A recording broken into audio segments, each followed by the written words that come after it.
Isang mapagpalang araw po sa inyong lahat. Ngayon po ay April 23, 2026, Huwebes, ikatlong linggo ng Pasko ng Pagkabuhay. Ating pong unang pagbasa at pagninilay sa araw na ito ay hinango mula sa mga gawa ng mga apostol, chapter 8, verses 26 to 40. Noong mga araw na iyon, si Felipe ay inutusan ng isang anghel ng Panginoon. Pumunta ka agad sa timog sa daang patungong Gaza mula sa Jerusalem. Ito'y ilang. Kaya't naparoon si Felipe. Samantala, dumating naman ang isang Etiopeng eunuko. Siya ang tagapamahala sa lahat ng kayamanan ng Candace o Reyna ng Ethiopia. Nagpunta siya sa Jerusalem at sumamba sa Diyos. Siya'y pauwi na noon. Nakasakay sa kanyang karwahe at nagbabasa ng aklat ni Propeta Isaías. Sabayan mo ang sasakyang iyon, sabi ng Espiritu kay Felipe.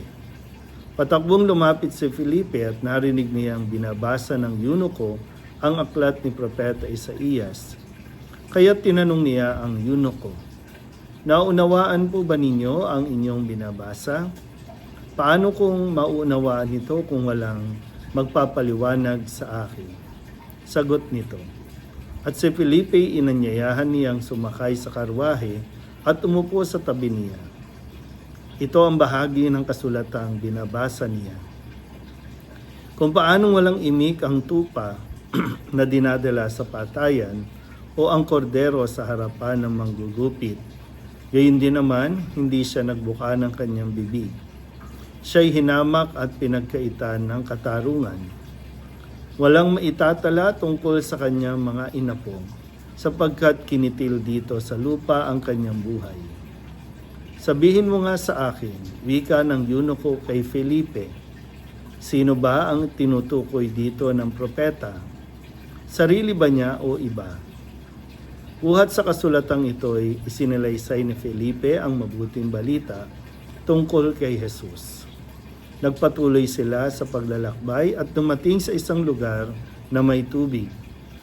May tubig dito, sabi ng eunuko. Ako ba'y hindi pa maaring binyagan? Sinabi sa kanya ni Felipe, maaari kung sumasampalataya kang ng buong puso. Sumagot siya, sumasampalataya ako na si Jesucristo ang anak ng Diyos. Pinatigil ng eunuko ang karwahe. Lumusong silang dalawa sa tubig at bininyagan siya ni Felipe. Pagkaahon nila sa tubig, si Felipe kinuha ng Espiritu ng Panginoon.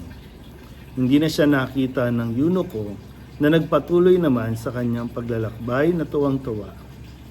Namalayan na lamang ni Felipe na siya'y nasa Azoto.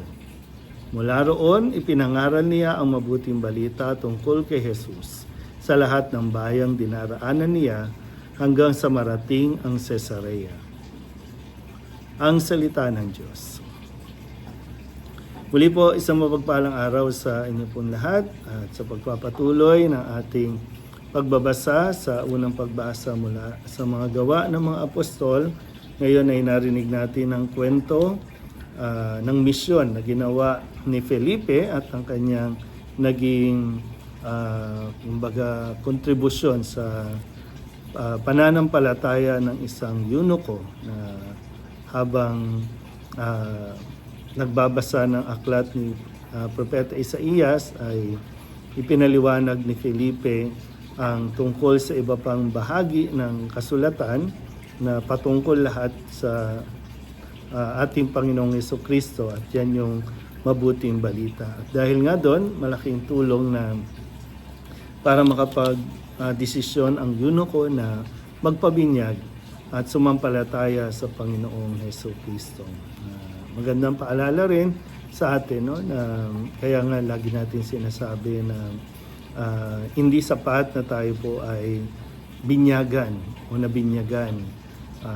Kailangan din habang lumalaki tayo, habang tumatanda tayo ay gumagawa rin tayo ng paraan o nagbibigay tayo ng effort kung paano mas maintindihan ang tinanggap nating pananampalataya sa pamamagitan ng siyempre pagbabasa ng Biblia. Number one, no?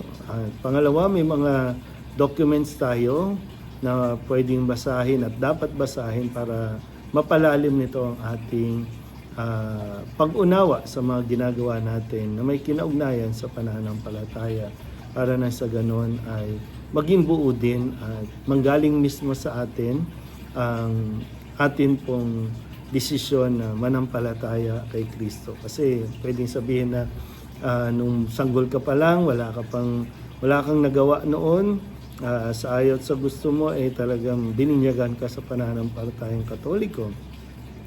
Pero ngayon, nasa hustong gulang na tayo, naniniwala pa ba tayo o yung ating bang pagiging Katoliko ay malinaw na sa atin kung ano ang dapat nating isabuhay.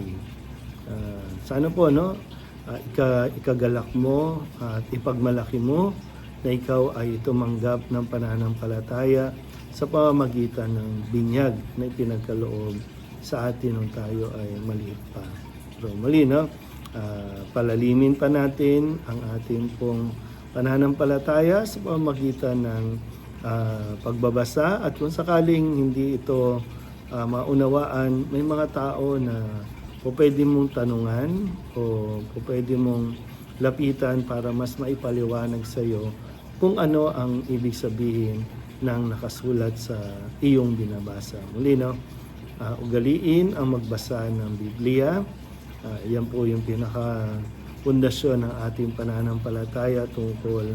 At diyan mo makikilala kung sino ang ating Panginoon at kung ano ang kanyang ginagawa para sa ating kaligtasan. Muli po, isang mapagpalang araw sa inyo pong lahat.